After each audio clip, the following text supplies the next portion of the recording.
Hello students. तो आज हम स्टार्ट करते हैं अपने लास्ट पार्ट की स्टेट ऑफ मैटर का लास्ट पार्ट। कैसा होता है सरफेस टेंशन, क्या होता है विस्कोसिटी, कैसे प्रेशर और पार्शियल प्रेशर गैस के लिए वर्क करते हैं, क्या होती हैं different type of velocities, gas के मॉलिक्यूल में कौन कौन सी वेलोसिटी है, VRMS यानी root mean square velocity, average velocity और मोस्ट प्रोबेबल वेलोसिटी, ये सारी वेलोसिटी और स्पीड्स भी पढ़नी है। इसके साथ साथ हमको ग्राहम्स लॉ ऑफ डिफ्यूजन भी पढ़ना है और एक क्वेश्चन पेलोड पे आता है वो भी हमें देखना है। इस लेक्चर में स्टार्ट करते हैं Dalton's law of partial pressure. Dalton ने क्या बताया था पार्शियल प्रेशर के टर्म के लिए? डाल्टन ने बताया था कि अगर किसी कंटेनर में, अगर ये कंटेनर है, इसमें कई गैसेस भरी हुई हैं ABC, तो इन गैसेस के भरने की वजह से इस कंटेनर का जो टोटल प्रेशर होगा, that means P total, container का टोटल प्रेशर जो होगा वो इन गैसेस के पार्शियल प्रेशर का सम होगा। That means P total is equal to partial pressure of A plus partial pressure of B plus partial pressure of C dot dot dot, यानी सारी gases के पार्शियल प्रेशर का सम। और आप जानते हो partial pressure PV is equal to nRT। यहाँ पे वॉल्यूम तो फिक्स है, हर गैस के लिए वॉल्यूम वही है, तो हम PA is equal to NA RT upon V। Volume भी कांस्टेंट है, टेम्परेचर भी कांस्टेंट है, केवल प्रेशर हमारा अलग है। इसी तरह से PB इज इक्वल टू क्या हो जाएगा, NB RT अपॉन V, और PC इज इक्वल टू क्या हो जाएगा, NC RT अपॉन V। ये इक्वेशन आपकी अगर पहली मान ली जाए, फर्स्ट, ये सेकेंड, ये थर्ड, ये फोर्थ, हमको कुछ रिलेशनशिप्स भी देखनी है। तो यहां से आप देखेंगे ये इक्वेशन अगर डिवाइड करी जाए, अगर टोटल प्रेशर से डिवाइड की जाए तो पहले PT का निकाल तो लिया जाए, ये हो जाएगा क्या, PA की जगह हम लिख सकते हैं NA RT upon V plus NB RT upon V plus NC RT upon V। यहां से आप देखेंगे NA plus NB plus NC और RT अपॉन V कॉमन हो गया, ये फाइनल इसका प्रेशर निकल के आया PT। ठीक है, क्या निकल के आया, PT। अब अगर हर इक्वेशन को डिवाइड किया जाए, सपोज दैट ये हमारी पांचवी इक्वेशन है, तो इक्वेशन 2 डिवाइडेड बाई 5 क्या हो जाएगा, PA upon PT is equal to NA upon NA plus NB plus NC, और RT अपॉन V तो दोनों जगह कैंसिल हो जाएगा, RT अपॉन V दोनों जगह पे कैंसिलाइज हो जाएगा। तो ये जो वैल्यू निकल के आई, this is called mole fraction of A, यानी कि partial pressure of A is equal to mole fraction of A into total pressure. इस फार्मूले की नीड अगले साल 12th में सॉल्यूशन चैप्टर में आपको पड़ेगी। इसी तरह से PB क्या हो जाएगा, XB इंटू PT, PC क्या हो जाएगा, XC into PT। This is Dalton's law of partial pressure, कि किसी भी कंटेनर में भरी हुई नॉन रिएक्टिंग गैसेज के पार्शियल प्रेशर का सम उस कंटेनर का टोटल प्रेशर होता है। अच्छा, यहां पे कई बार हमें ड्राई गैस या मॉइस्ट गैस दे देते हैं। अगर हमको मॉइस्ट गैस दे देते हैं तो हमको जो यूज करना है वो ड्राई गैस का फार्मूला ही यूज करना है। तो देख लीजिए उसके लिए भी क्या लिखना है। अगर हमको क्वेश्चन में मॉइस्ट गैस का प्रेशर दिया है, हमको मॉइस्ट गैस का प्रेशर दिया है, तो हमको यूज क्या करना है, ये देख लीजिए, हमको यूज करना है P ड्राई गैस। और ड्राई गैस का फार्मूला होता है एक्वस टेंशन। मॉइस्ट गैस का मतलब क्या, उसमें कुछ एक्वस टेंशन होगा, तो हमको जो P टोटल दिया है उसमें से एक्वस टेंशन माइनस करना है। एक्वस टेंशन का मतलब भी समझ लीजिए जरा।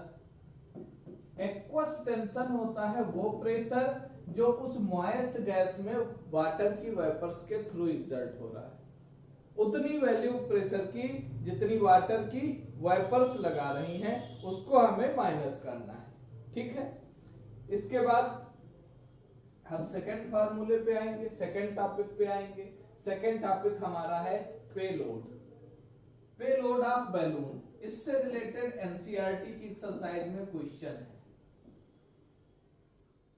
अगर ध्यान से देखो, हमारा ये बैलून है एक जिसका मास दिया हुआ है और इस पे बाउंसी फोर्स लग रहा है, बाउंसी फोर्स एक्सर्ट हो रहा है, तो पेलोड इक्वल टू होता है bouncy force minus effective weight of balloon.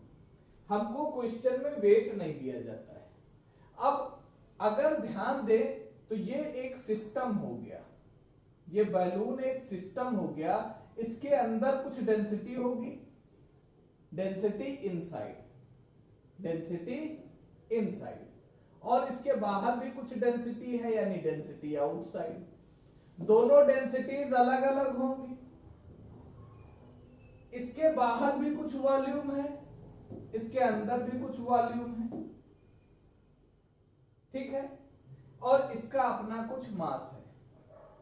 तो ये बाउंसी फोर्स की वैल्यू हो गई और ये हो गई इफेक्टिव मास ऑफ बैलून।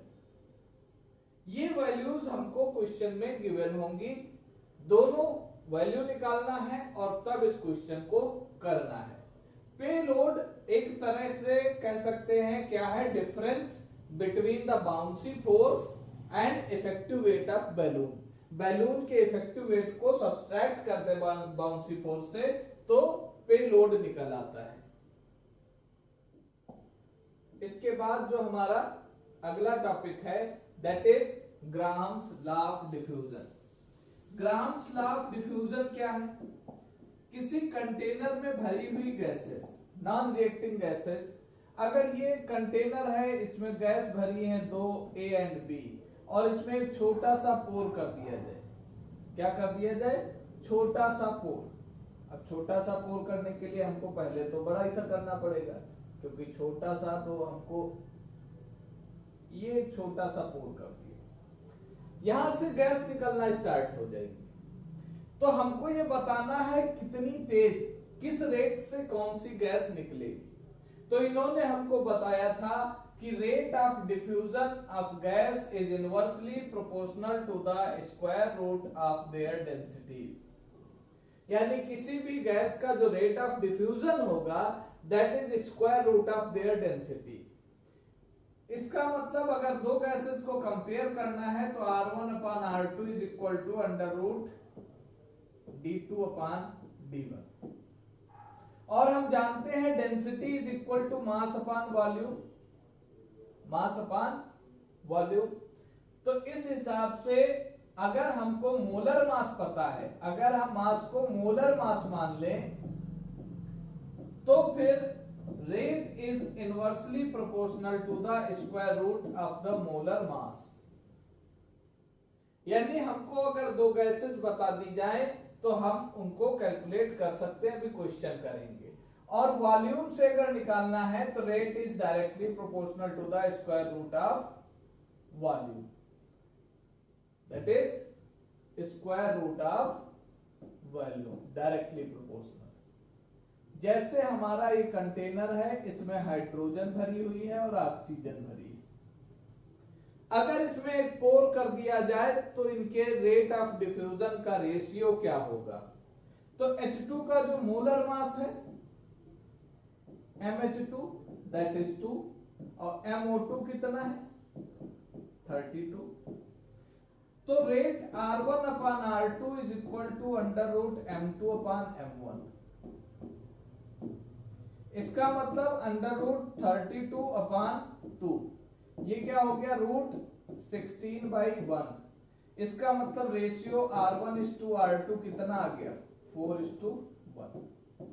इस तरह से भी क्वेश्चन आपको मिल सकता है रेट ऑफ डिफ्यूजन से, इजीली कर सकते हैं। अगर हमको डेंसिटी गिवन है, वॉल्यूम गिवन है या फिर कुछ नहीं गिवन है तो फिर उनके मोलर मास से हम इस चीज को कैलकुलेट कर लेंगे। Next topic is kinetic theory of gases. Points हैं, वन बाय वन सारे पॉइंट आप देख लें। पहला पॉइंट लिखा है गैसेस जो बनी होती हैं वो आइडेंटिकल पार्टिकल से बनी होती हैं और ये बहुत स्मॉल होते हैं और परफेक्टली हार्ड स्फीयर्स होते हैं। दूसरी बात लिखी है actual volume of molecule of gas. Suppose that इस कंटेनर में कोई गैस भरी है, किसी एक पार्टिकल का वॉल्यूम टोटल गैस के कंपेयर में 0, negligible. Interaction between the particle negligible. इसीलिए तो कहते हैं ना गैसेस जो है वो परफेक्टली इलास्टिक कोलिजन करती हैं। कांस्टेंट रैंडम मोशन करते हैं, कोलिजन परफेक्टली इलास्टिक होते हैं, अभी बताया। Average kinetic energy of particle is directly proportional to absolute temperature.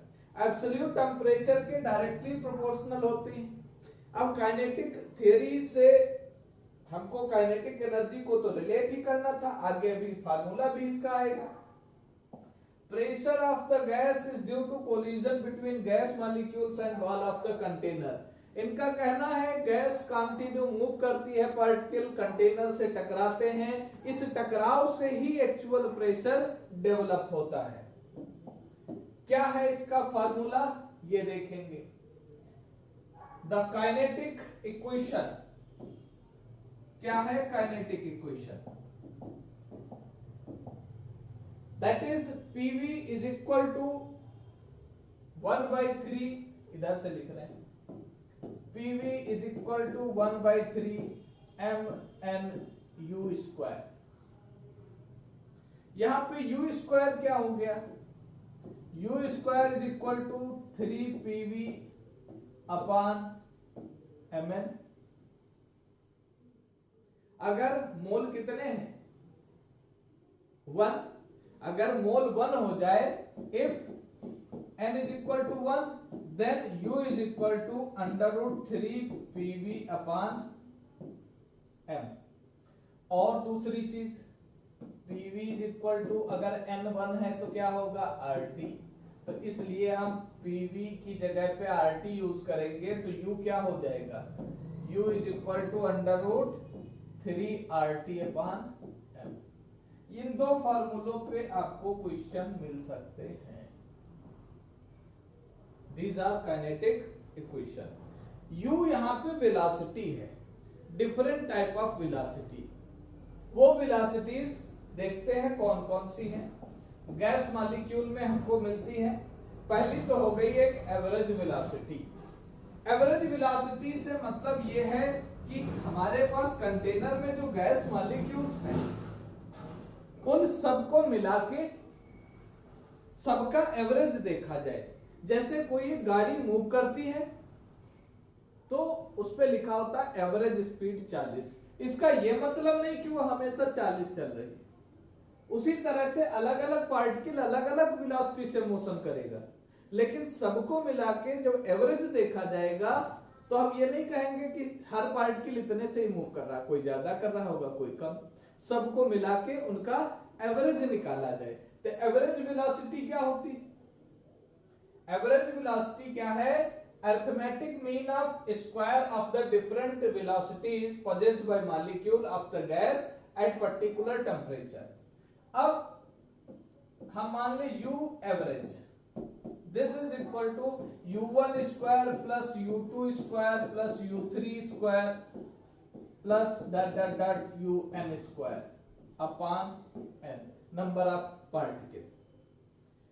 अब सबके अगर एक एक पार्टिकल है तो सीधा फार्मूला, लेकिन सबके n पार्टिकल हो जाए तो n1 u1 square plus n2 u2 square plus dot dot dot dot mn un square, और अपान में n1 plus n2 plus nn, जितने पार्टिकल्स होंगे वो सब ऐड कर दिए थे।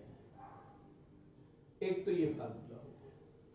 अब अगर इसको हम RT के टर्म में लिखें या PV के टर्म में लिखें तो ये क्या हो जाएगा, U average is equal to under root 8RT upon pi m। RT की जगह PV भी यूज कर सकते हो, RT इज इक्वल टू हम PV भी लिख सकते हैं। ये पॉइंट याद रखिएगा, अभी रिलेशन निकालने में यूज करना है। ठीक, तो नेक्स्ट पॉइंट क्या है, अगली स्पीड हमारी कौन सी है, that is root mean square speed, defined as the square root of the mean of the square of velocities possessed by particles. यानी कि जो हमने पढ़ा था अभी एवरेज, तो U root mean square speed जो होगा URMS is equal to under root of U average.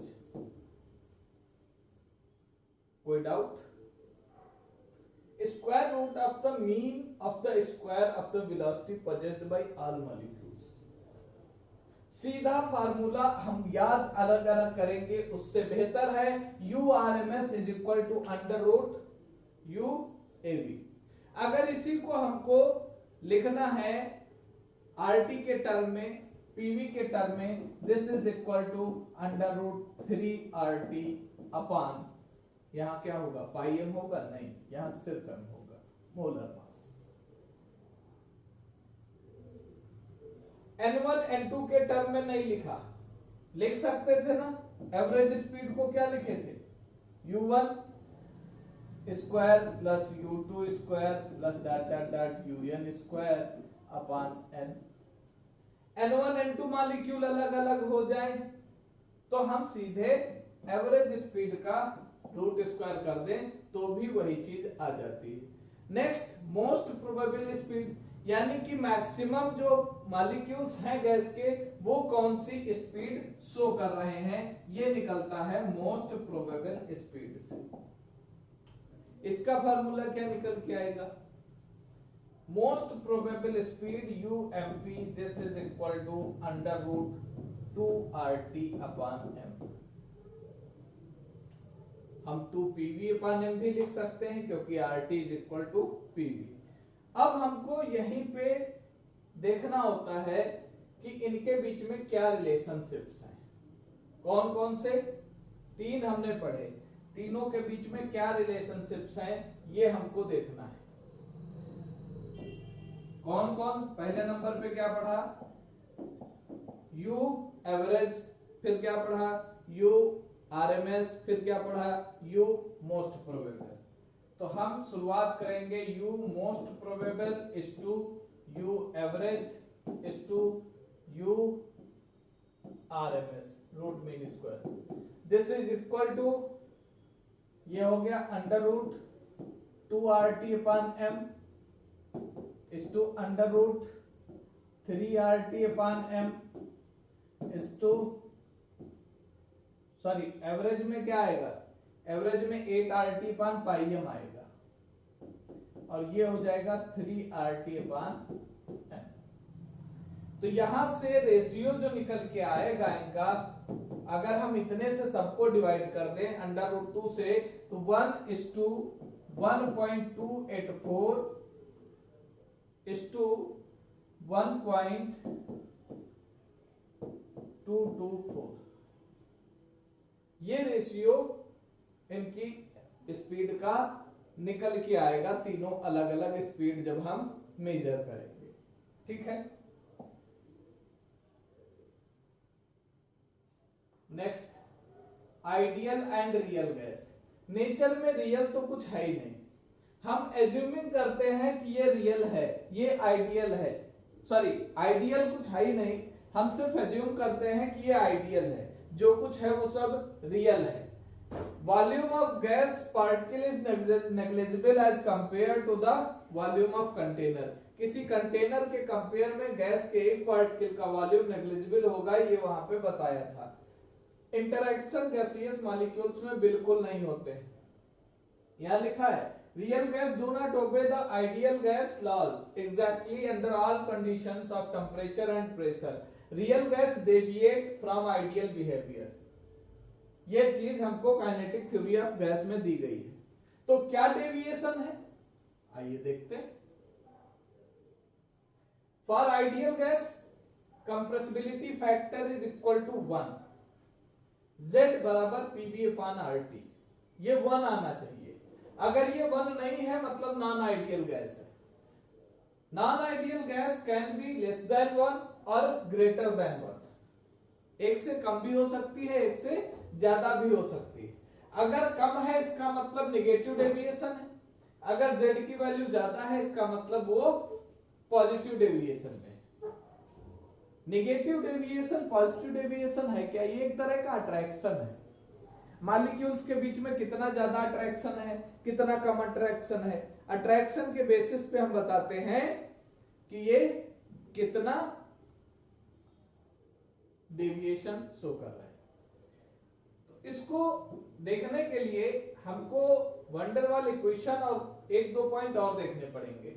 Cause of deviation, एक तो पहला काज यही है कि स्मॉल मॉलिक्यूल होने की वजह से इसका वॉल्यूम बहुत कम होता है और force of attraction gas molecules के बीच में नेग्लिजिबल है।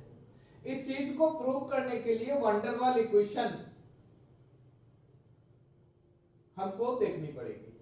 वंडर वाल इक्वेशन में हमको ये बताया गया कि जो गैस मॉलिक्यूल्स हैं उनमें कहां पे क्या फोर्स अप्लाई हो रहा है। हमारे पास जो आइडियल गैस इक्वेशन थी, पहले हम उसको आपके सामने लिख दें। That is PV is equal to nRT। अब ये कंटेनर है, इस कंटेनर में गैस भरी हुई है। इन गैस के पार्टिकल का कुछ साइज होगा, इन गैस पार्टिकल्स का कुछ साइज होगा जिसकी वजह से प्रेशर कुछ बढ़ेगा और वो प्रेशर कितना इंक्रीज होगा उसको लिखा गया P plus A N upon V का होल स्क्वायर। मतलब इसको लिखा गया कुछ ऐसे P plus A N square upon V square. Volume के कंपेयर में कितना साइज बढ़ गया, ठीक है। अच्छा, दूसरी वैल्यू हमको क्या दी गई, वॉल्यूम। अब इनके बीच में कुछ फोर्स ऑफ अट्रैक्शन होगा, गैस मॉलिक्यूल भले नेग्लिजिबल है लेकिन कुछ तो है, और वो फोर्स ऑफ अट्रैक्शन क्या करेगा, कंप्रेस करेगा, कॉन्ट्रैक्ट करेगा, जिसकी वजह से वॉल्यूम में डिक्रीजमेंट आएगा। कितना डिक्रीजमेंट आया, V minus NB, V minus NB। Clear? तो यहां पे वॉल्यूम करेक्शन कितना हो गया, V माइनस NB और इज इक्वल टू nRT। ये जो A और B है, these are the van der Waals constant. इन्होंने दो चीजें करेक्ट करी। आइडियल गैस में प्रेशर P था, वॉल्यूम भी था, लेकिन रियल गैस में पार्टिकल का कुछ साइज होगा, उस साइज की वजह से प्रेशर बढ़ जाएगा। जैसे एक कमरा है हमारे पास, इस कमरे में हमने 50 आदमी दुबले पतले खड़े कर दिए जिनका वेट 40-40 किलो है। दोबारा उसी कमरे में उतने आदमी खड़े किए लेकिन अब वेट 80-80 किलो है। प्रेशर कब कमरे में ज्यादा होगा, जब पार्टिकल का साइज ज्यादा होगा। तो पार्टिकल के साइज की वजह से प्रेशर में इंक्रीजमेंट। और दूसरी चीज, इनके बीच में भले कितना कम हो फोर्स ऑफ अट्रैक्शन, लेकिन उस अट्रैक्शन की वजह से जो कंप्रेशन आ रहा है, जो साइज में, जो वॉल्यूम में डिक्रीजमेंट आ रहा है, दैट इज एनवी। तो ए क्या रिप्रेजेंट कर रहा है? Size of particles. और बी क्या रिप्रेजेंट कर रहा है? Force of attraction between the particles. ये बी रिप्रेजेंट कर रहा है। क्लियर? आगे बढ़ो। वंडरवाल के बाद क्रिटिकल लिक्विफिकेशन ऑफ गैस, यानी किस जगह पे गैस लिक्विड में कन्वर्ट हो जाएगी। जादू, गैस को लिक्विड में बदल रहा है। वो टेम्परेचर जहां गैस लिक्विफाई हो जाए उसको क्रिटिकल टेम्परेचर कहते हैं। क्या कहते हैं? Critical temperature. क्रिटिकल टेम्परेचर पे एक मोल गैस का वॉल्यूम क्रिटिकल वॉल्यूम कहलाता है। क्रिटिकल टेम्परेचर पे एक मोल गैस का वॉल्यूम क्रिटिकल वॉल्यूम कहलाता है, और क्रिटिकल टेम्परेचर पे उस गैस का प्रेशर क्रिटिकल प्रेशर कहलाता है। मोलर हीट कैपेसिटी क्या है?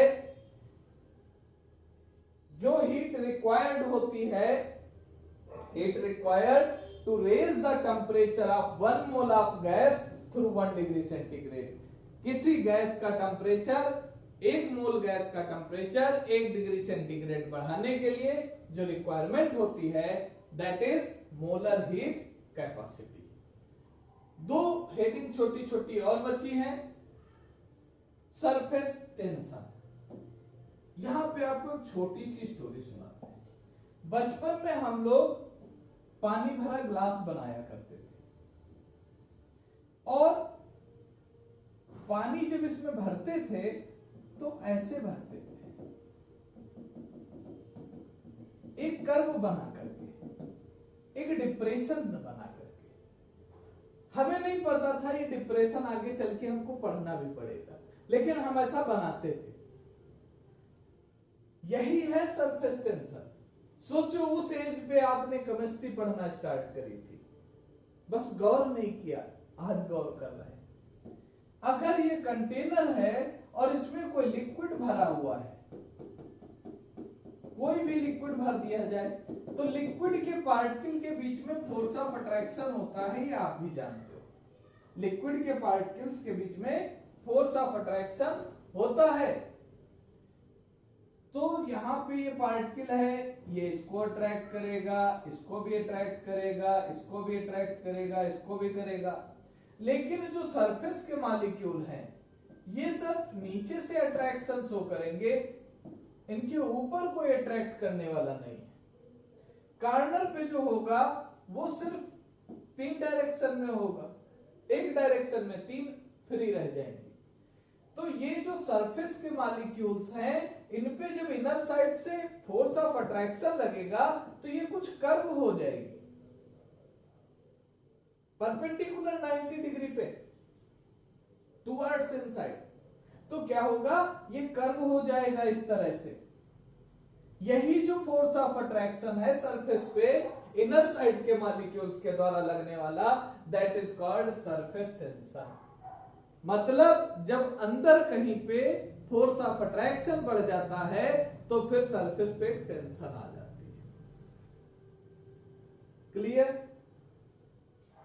किसी लिक्विड की सरफेस मॉलिक्यूल्स पे परपेंडिकुलर लगा हुआ फोर्स इनर साइड के मॉलिक्यूल्स के द्वारा हमारा सरफेस टेंशन कहलाता है। और लास्ट है इसका विस्कोसिटी। विस्कोसिटी क्या है? यहां पे हम एक छोटा सा क्वेश्चन फिर आपको, अगर आपसे कहूं कि ये वाटर की लेयर्स जा रही हैं, ये नदी बह रही है, पानी की कई लेयर्स हैं, टॉप लेयर ये है और बॉटम लेयर ये है। जब नदी बहती है तो टॉप लेयर आगे चलती है या बॉटम लेयर आगे चलती है? ध्यान रखिएगा, हमेशा बॉटम लेयर आगे चलती है। ये पानी का फ्लो कुछ इस तरह से होता है।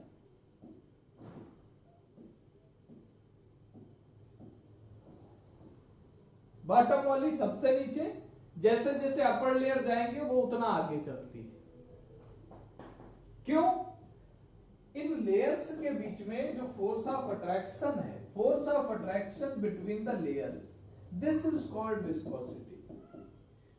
किसी लिक्विड की लेयर्स के मिड में जो फोर्स ऑफ अट्रैक्शन यानी एक दूसरे को अपने साथ रोके रहने का जो फोर्स है दैट इज विस्कोसिटी।